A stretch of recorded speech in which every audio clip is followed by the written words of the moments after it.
الحمد للہ رب العالمین والصلاة والسلام علی سید المرسلین اما بعد فاعوذ باللہ من الشیطان الرجیم بسم اللہ الرحمن الرحیم۔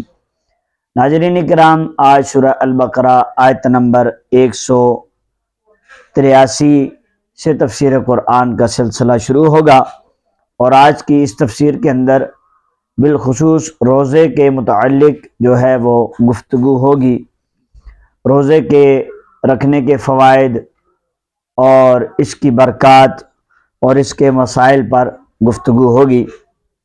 سورہ بقرہ آیت نمبر 183، اللہ پاک ارشاد فرماتا ہے، یا ایھا الذین آمنوا کتب علیکم الصیام کما کتب علی الذین من قبلکم لعلکم تتقون، کہ اے ایمان والو تم پر روزے فرض کیے گئے جیسے تم سے پہلے لوگوں پر فرض کیے گئے، تاکہ تم پرہیزگار بن جاؤ۔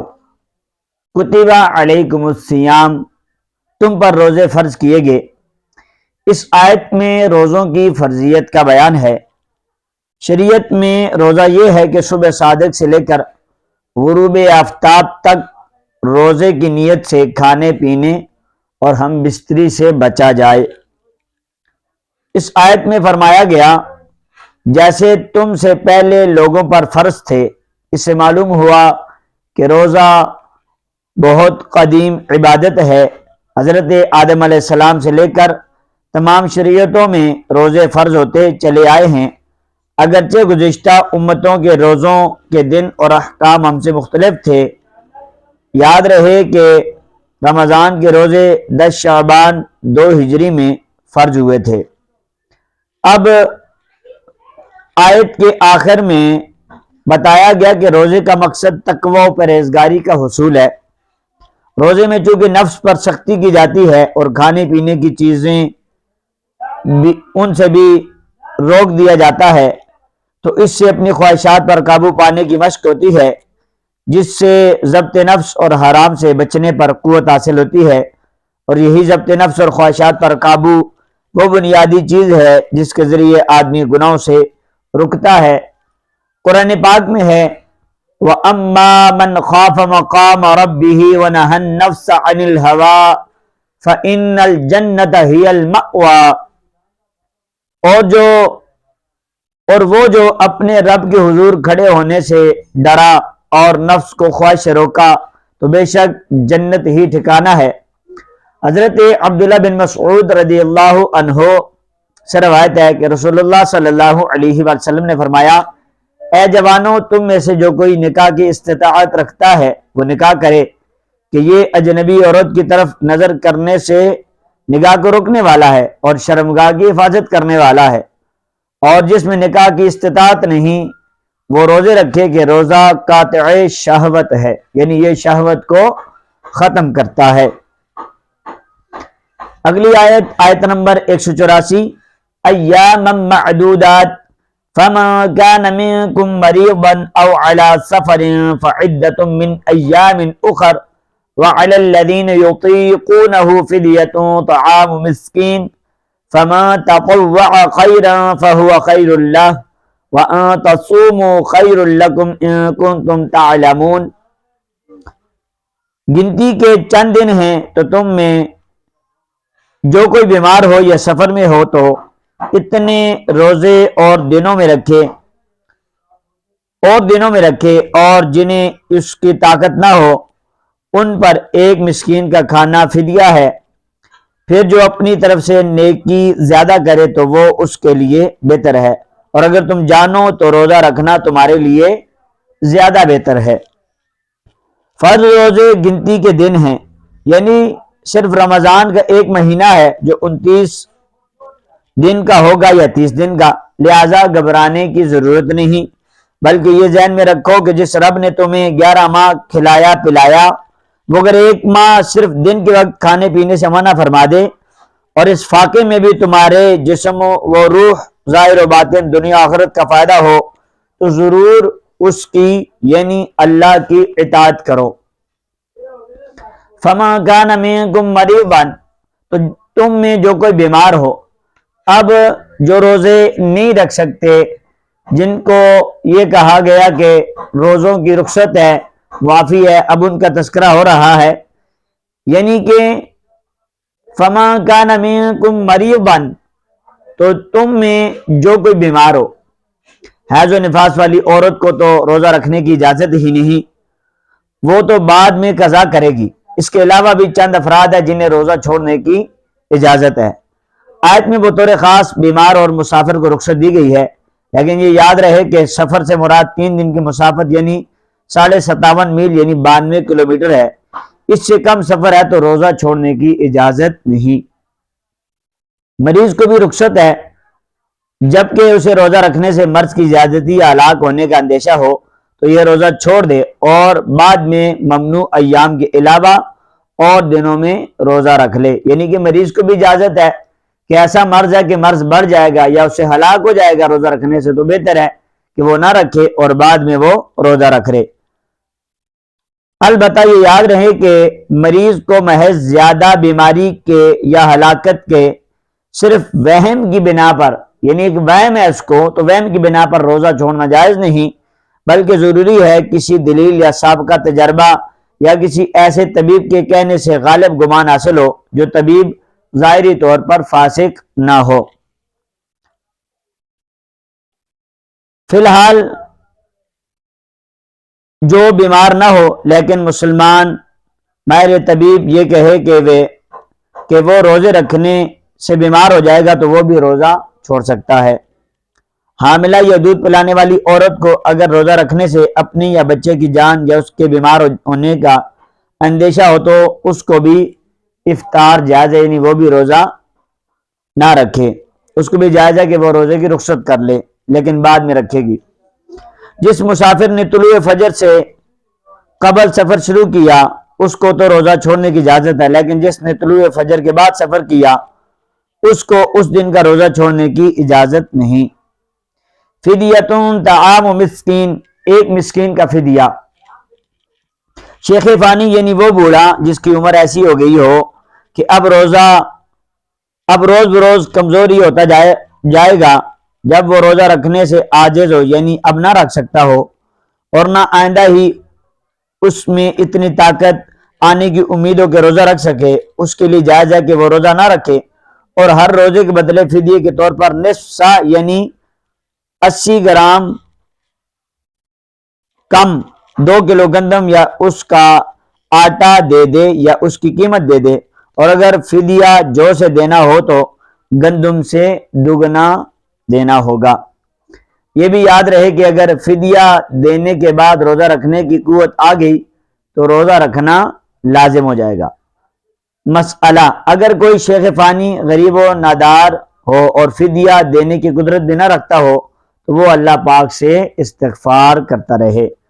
فَمَا تَطَوَّعَ خَيْرًا فَهُوَ خَيْرٌ لَّهُ، پھر جو اپنی طرف سے نیکی زیادہ کرے تو وہ اس کے لیے بہتر ہے۔ فدیہ کی مقدار تو مخصوص ہے، لیکن اگر کوئی زیادہ دینا چاہے تو بخوشی دے سکتا ہے، جتنا زیادہ دے گا اتنا زیادہ اسے ثواب دیا جائے گا۔ جیسے بعض صحابہ کرام نے نماز کے خشوع و خضوع میں فرق پڑنے پر پورا باغ صدقہ کر دیا۔ یہاں یہ مسئلہ بھی یاد رہے کہ مسافر و مریض کو روزہ نہ رکھنے کی اگرچہ اجازت ہے لیکن زیادہ بہتر و افضل روزہ رکھنا ہی ہے، جیسا کہ آیت کے آخر میں فرمایا وَأَن تَصُومُوا خَيْرٌ لَكُمْ، اور تمہارا روزہ رکھنا تمہارے لیے بہتر ہے۔ آیت نمبر 185، شہر رمضان الذی انزل فیہ القرآن ھدی للناس وبینات من الھدی والفرقان فما شہد منکم الشہر فلیصمہ ومن کان مریضا او علی سفر فعدۃ من ایام اخر یرید اللہ بکم اليسر ولا یرید بکم العسر ولتکملوا العدۃ ولتکبروا اللہ علی ما ھداکم ولعلکم تشکرون۔ ترجمہ کنز العرفان، رمضان کا مہینہ ہے جس میں قرآن نازل کیا گیا جو لوگوں کے لیے ہدایت اور رہنمائی اور فیصلے کی روشن باتوں پر مشتمل ہے، تو تم میں جو کوئی یہ مہینہ پائے تو ضرور اس کے روزے رکھے، اور جو بیمار ہو یا سفر میں ہو تو اتنے روزے اور دنوں میں رکھے۔ اللہ تم پر آسانی چاہتا ہے اور تم پر دشواری نہیں چاہتا، اور یہ آسانیاں اس لیے ہیں تاکہ تم روزوں کی تعداد پوری کر لو، اور تاکہ تم اس بات پر اللہ پاک کی بڑائی بیان کرو کہ اس نے تمہیں ہدایت دی، اور تاکہ تم شکر گزار بن جاؤ۔ شہر رمضان، رمضان کا مہینہ۔ اس آیت میں ماہ رمضان کی عظمت و فضیلت کا بیان ہے، اور اس کے دو اہم ترین فضیلتیں ہیں۔ پہلی یہ کہ اس مہینے میں قرآن اترا، دوسری یہ کہ یہ روزوں کے لیے اس مہینے کا انتخاب ہوا۔ اس مہینے میں قرآن اترنے کے یہ معانی ہیں۔ رمضان وہ ہے جس کی شان و شرافت کے بارے میں قرآن پاک نازل ہوا۔ قرآن کریم کے نازل ہونے کی ابتدا رمضان المبارک میں ہوئی۔ مکمل قرآن پاک رمضان المبارک کی شب قدر میں لوح محفوظ سے آسمان دنیا کی طرف اتارا گیا اور بیت العزت میں رہا۔ یہ اسی آسمان پر ایک مقام ہے، یہاں سے وقتاً فوقتاً حکمت کے مطابق جتنا جتنا اللہ کو منظور ہوا جبریل امین لاتے رہے، اور یہ نزول 23 سال کے عرصے میں پورا ہوا، یعنی قرآن پاک کا نازل ہونا۔ رمضان وہ واحد مہینہ ہے جس کا نام قرآن پاک میں آیا، اور قرآن مجید سے نسبت کی وجہ سے ماہ رمضان کو عظمت و شرافت ملی۔ اس سے معلوم ہوا کہ جس وقت کو کسی شرف و عظمت والی چیز سے نسبت ہو جائے وہ قیامت تک شرف والا ہے۔ اسی لیے جس دن اور گھڑی کو حضور علیہ الصلوۃ والسلام کی ولادت اور معراج سے نسبت ہے وہ عظمت و شرافت والے ہو گئے، جیسے حضرت آدم علیہ السلام کی روز جمعہ پیدائش پر جمعہ کا دن عظمت والا ہو گیا۔ حضرت یحییٰ علیہ السلام کی پیدائش، وصال اور زندہ اٹھائے جانے کے دن پر قرآن میں سلام فرمایا گیا۔ اسی طرح حضرت عیسیٰ علیہ السلام کی اپنی پیدائش، وصال اور زندہ اٹھائے جانے کے دن پر سلام فرمانا قرآن میں مذکور ہے۔ والفرقان، اور حق و باطل میں فرق کرنے والا۔ زیر تفسیر آیت میں قرآن مجید کی 3 شانیں بیان ہوئیں۔ پہلی قرآن ہدایت ہے، دوسری روشن نشانیوں پر مشتمل ہے، تیسری حق و باطل میں فرق کرنے والا ہے۔ قرآن پاک کے 23 نام ہیں، اور یہاں قرآن مجید کا دوسرا نام، مشہور نام فرقان ذکر کیا گیا ہے۔ یرید اللہ بکم اليسر، اللہ تم پر آسانی چاہتا ہے۔ اللہ پاک نے اپنی عبادت ہم پر فرض فرمائی، لیکن اپنی رحمت سے ہم پر تنگی نہیں کی، بلکہ آسانی فرماتے ہوئے متبادل بھی عطا فرما دیے۔ روزہ فرض کیا، لیکن رکھنے کی طاقت نہ ہو تو بعد میں رکھنے کی اجازت دے دی۔ بعض صورتوں میں فدیہ کی اجازت دے دی۔ کھڑے ہو کر نماز پڑھنے کی طاقت نہ ہو تو بیٹھ کر ورنہ لیٹ کر اشارے سے پڑھنے کی اجازت دے دی۔ 1 مہینہ روزے کا حکم فرمایا تو 11 مہینے دن میں کھانے کی اجازت دے دی، اور رمضان میں بھی راتوں کو کھانے کی اجازت دے دی، بلکہ سحر و افطاری کے کھانے پر ثواب کا وعدہ فرمایا۔ گنتی کے چند جانوروں کا گوشت حرام قرار دیا تو ہزاروں جانوروں پرندوں کا گوشت حلال فرما دیا۔ کاروبار کے چند ایک طریقوں سے منع کیا تو ہزاروں طریقوں کی اجازت بھی عطا فرما دی۔ مرد کو ریشمی کپڑے سے منع کیا تو 20 قسم کے کپڑے پہننے کی اجازت دے دی۔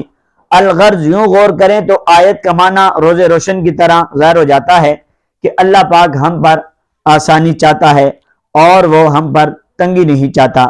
وَلِتُكْمِلُوا الْعِدَّةَ، اور تاکہ تم گنتی پوری کرو۔ گنتی پوری کرنے سے مراد رمضان کے 29 یا 30 دن پورے کرنا ہے، اور تکبیر کہنے سے مراد یہ ہے کہ اللہ پاک نے تمہیں اپنے دین کے طریقے سکھائے تو تم اس پر اللہ پاک کی بڑائی بیان کرو اور ان چیزوں پر اللہ کا شکر ادا کرو۔ ناظرین کرام، آج آپ نے سورہ البقرہ آیت نمبر 183 سے 185 تک تفسیر قرآن کا سلسلہ سنا، جس میں رمضان المبارک کی عظمت کے حوالے سے بھی آپ نے سنا، اور قرآن کی شان بھی آپ نے سنی، اور قرآن کے اترنے کے حوالے سے بھی سنا، اور شروع میں رمضان المبارک کے روزے رکھنے کے حوالے سے بھی آپ نے سماعت فرمایا کہ رمضان کے روزوں کی کیا برکت ہے، اور ویسے بھی روزہ رکھنے کی کیا برکت ہے، اور آگے چل کر کچھ مسائل بیان ہوئے کہ کن کن کو روزہ چھوڑنے کی رخصت ہے، کون کون لوگ روزہ چھوڑ سکتے ہیں، کن صورتوں میں چھوڑ سکتے ہیں، لیکن ساتھ میں یہ بھی بتایا گیا کہ جن صورتوں میں چھوڑنے کی اجازت تو ہے، لیکن اگر جیسے سفر ہے یا اسی طرح باقی کوئی سلسلہ ہے جس میں وہ رکھ سکتا ہے تو بہتر یہ ہے، جیسے فدیہ بھی دے سکتا ہے، روزہ بھی رکھ سکتا ہے، تو بہتر یہ ہے کہ وہ روزہ رکھے، اور اسی طرح جو ہے سفر میں ہے تو بھی افضل یہ ہے کہ وہ روزہ رکھے، لیکن اگر نہیں بھی رکھتا تو اس کو معاف ہے۔ تو اس طرح کے مسائل آپ نے سماعت فرمائے۔ انشاءاللہ عز و جل اگلی ویڈیو میں اگلی آیات کی تفسیر کے ساتھ پھر آپ کے سامنے حاضر ہوں گا۔ تب تک کے لیے اجازت۔ السلام علیکم ورحمۃ اللہ وبرکاتہ۔